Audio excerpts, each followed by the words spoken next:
Garde ton cœur plus que toute autre chose, car de lui viennent les sources de la vie. Pour pouvoir marcher sanctifié, il faut garder ton cœur. Sache que le cœur de l'homme est la chose la plus importante. Est le centre de toutes les émotions. Est le lieu de fabrication de tout ce qu'il y a de meilleur, de bon pour la vie de l'homme. Ce qui veut dire, quand il dit garde ton cœur, ce qui veut dire veille sur tes sentiments, veille sur tes émotions, veille sur ce que tu ressens. Ne laisse pas ton cœur être attristé par ci ou par ça. Il faut que tu veilles particulièrement et que tu gardes ce cœur-là. Et notre adversaire, c'est que quand ton cœur est malade et quand ton cœur a des problèmes, quand ton cœur est attristé, tu ne peux plus rien recevoir de Dieu. Le diable le sait particulièrement. C'est pour ça qu'il s'attaque aux sentiments de nos cœurs. Il dit car c'est de lui que viennent les sources de la vie. Donc tout ce qui procure la vie chez le chrétien émane de son cœur. Tant que ton cœur est en bon état, tu peux tout obtenir de Dieu.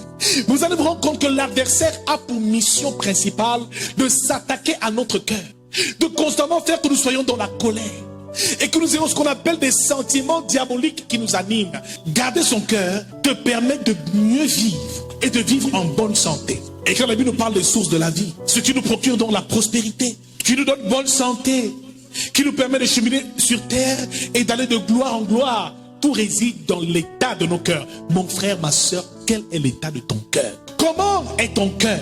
Beaucoup malheureusement gardent tellement de choses dans leur cœur que cela finit par être un obstacle à leur évolution. Beaucoup ont tellement de ressentiments et leur vie est le reflet de l'état de leur cœur. Il y a des personnes qui toute leur enfance ont été frustrées. Beaucoup d'adultes gardent souvent les frustrations qu'ils ont vécues dans leur enfance.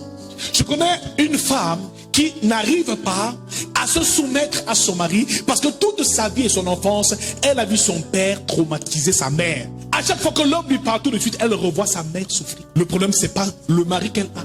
Le problème, c'est que son cœur est malade. Donc tu peux guérir spirituellement, mais rester malade dans ton âme. On peut te délivrer des démons, mais tant que tu ne réalises pas que tu es libre, tu peux continuer de manifester la maladie parce que ton âme n'a pas été soignée. Bien-aimé, ne néglige jamais les blessures du cœur. Ne néglige jamais ce qui est ancré dans ton cœur.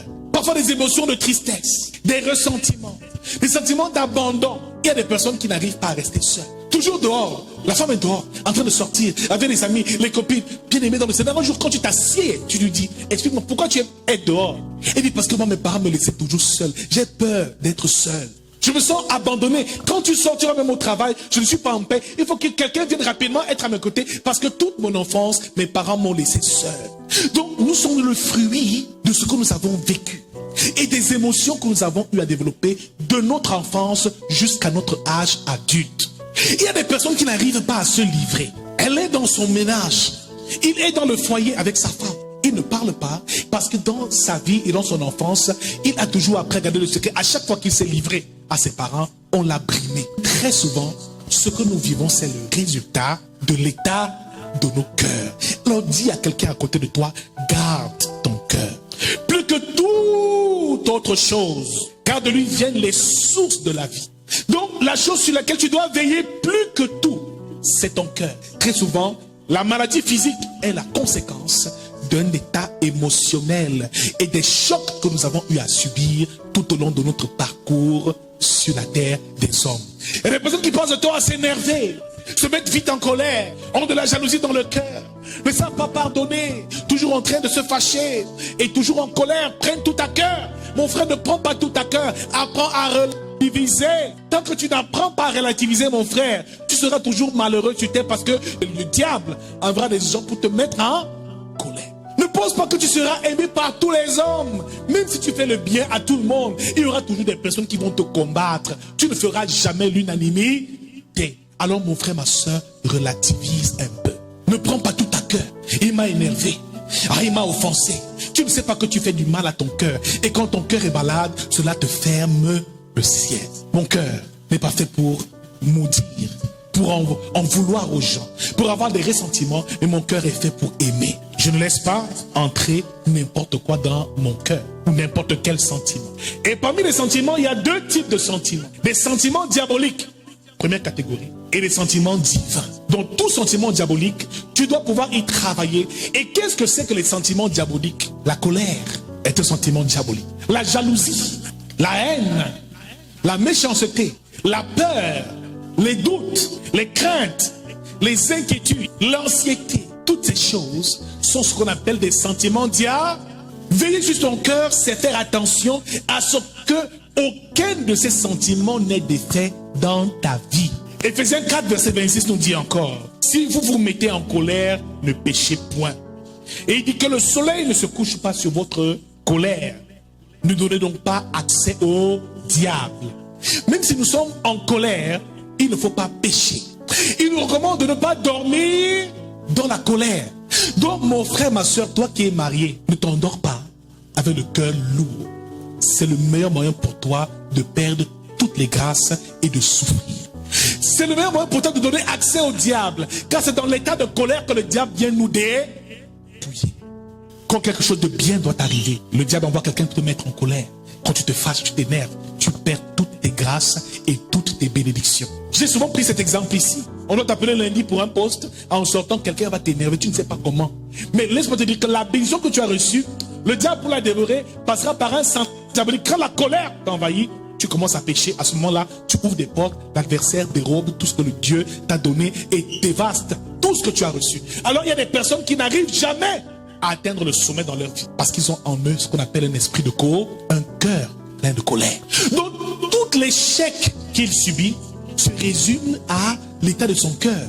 Tant qu'il ne travaille pas sur la colère, il aura toujours des problèmes, il n'évoluera pas, l'adversaire sera toujours en train de le bâillonner et de l'empêcher de vivre et de jouir de son héritage. Donc la sanctification te permettra de travailler sur cette colère-là. Que la colère se change en tempérance. Ne t'enflamme pas pour tout. Une personne qui est toujours en train de s'enflammer est une personne qui perd beaucoup de choses. Tu prends le taxi pour aller à ton entretien d'embauche. Dans le taxi, les gens t'énervent, tu t'engueules. Quand tu pars, tu as déjà perdu. Rien de ce que tu pourras faire après un temps de colère, une manifestation de la colère ne pourra plus réussir. Le sentiment de haine, c'est la même chose.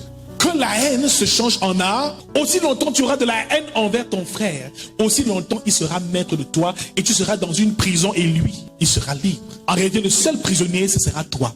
Parce que celui que tu détestes et que tu es là, mon frère, sa vie va avancer. Amen. Donc, change et remplace ta haine par l'amour.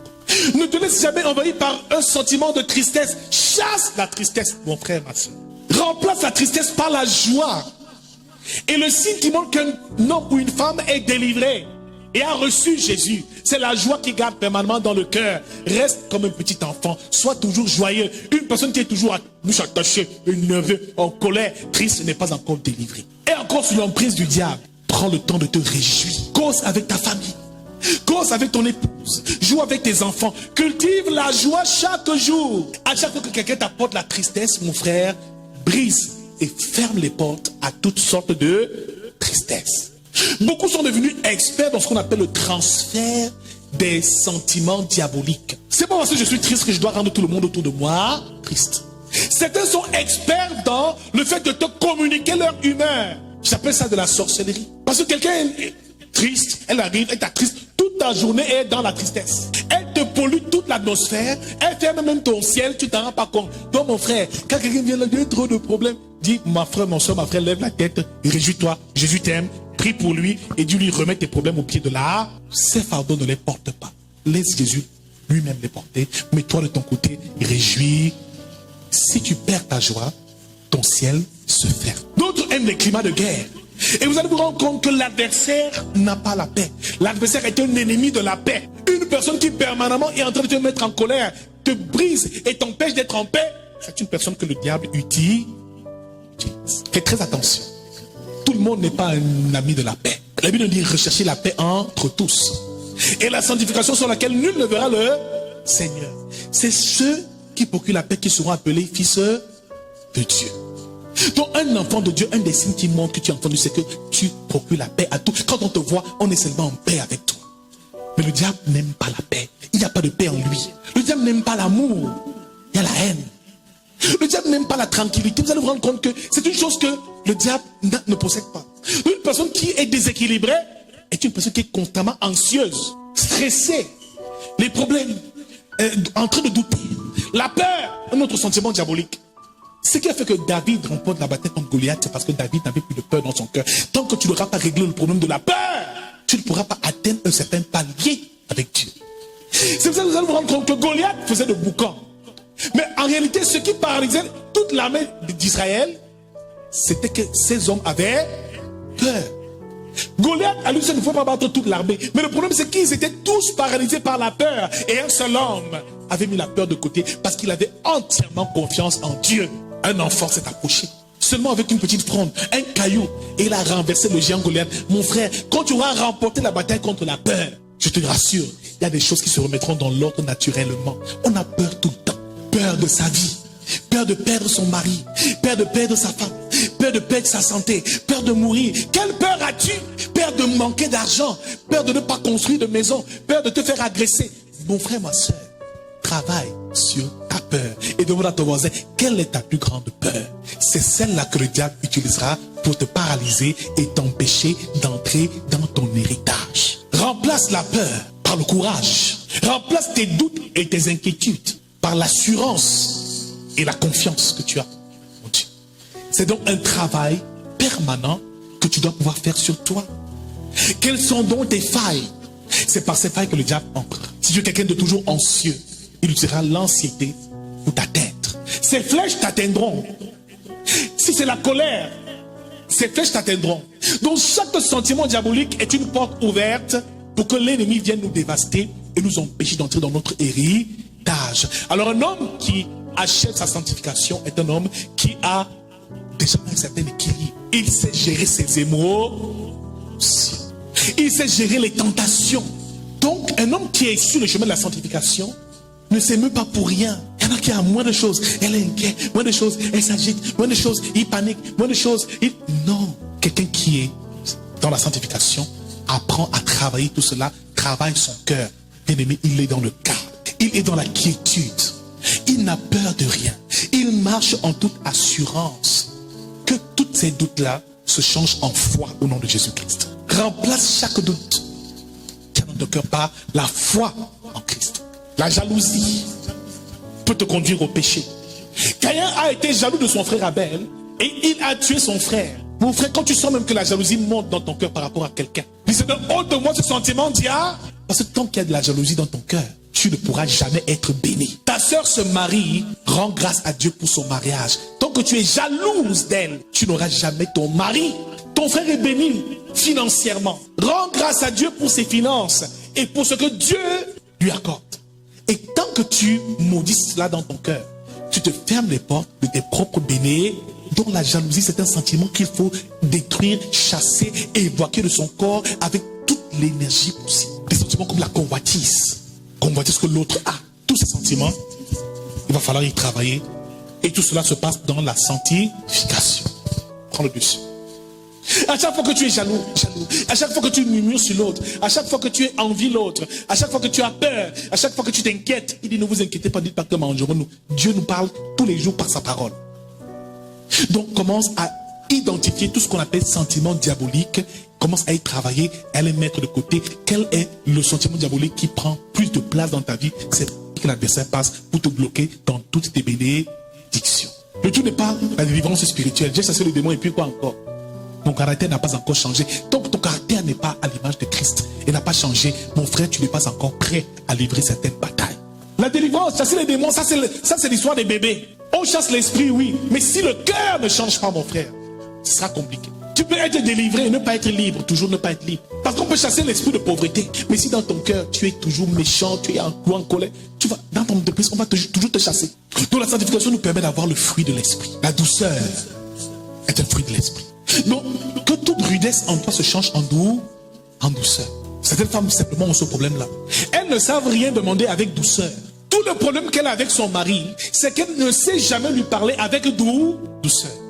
Elle va se dire, mais mon mari ne marche pas, mon mari ne me comprend pas. Le problème, c'est qu'elle doit s'adoucir un peu. Elle est trop rude dans sa façon de procéder. Vous voyez que parfois, ce n'est pas les démons qu'il faut chasser Juste, tu changes cette nature-là. Tu changes la rudesse, c'est-à-dire ce côté rustique ou rude que tu peux avoir, et tu deviens douce. Et laissez-moi vous dire que Ève, c'était la clé qu'elle avait. Elle connaissait que le pouvoir de la femme n'est pas dans sa capacité à influence. Non, c'est la douceur. Avec la douceur, la femme peut tout obtenir d'un homme. Si Ève avait imposé, dit à Adam que moi de fruits, sinon je vais te tabasser. Il aurait dit, ma soeur, ne mange pas ça. Je suis convaincu qu'avant de lui donner le fruit, elle a d'abord donné une petite caresse sur la joue. Peut-être même qu'il a reçu un bisou. Cette fois, elle a dit, je mange sans réfléchir. Dalila a condamné Samson comme ça. Mais pendant qu'elle était couchée sur lui, elle prêchait ses cheveux. Donc révèle-moi ton secret. Mon frère, la douceur est une arme terrible. Donc mon frère, la chose la plus importante, c'est le caractère.